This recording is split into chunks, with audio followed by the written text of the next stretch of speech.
నవమాసాలు కడుపున మోసే బిడ్డను ఆ తర్వాత అమ్మ కళ్లలో పెట్టుకుని చూసుకుంటుంది. కానీ ఢిల్లీకి చెందిన ఓ మహిళ కన్న బిడ్డ పట్ల కర్కశంగా వ్యవహరించింది. కుటుంబ కలహాలతో చిన్నపిల్లాడిని మెట్లపై నుంచి తోసేసింది. ఈ దృశ్యాలన్నీ సీసీ కెమెరాలో నమోదయ్యాయి.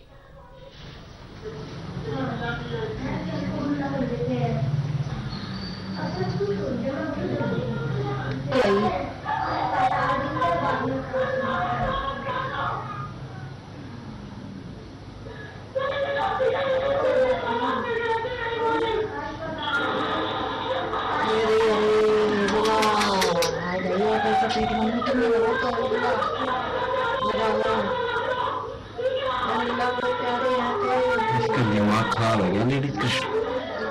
ऐसे है ना मालवेट माँ की बात पकड़ के ऐसे मैं माँ थी मेरे पास कुछ होती ही नहीं, मेरे को समोसा ही कैसे करती है।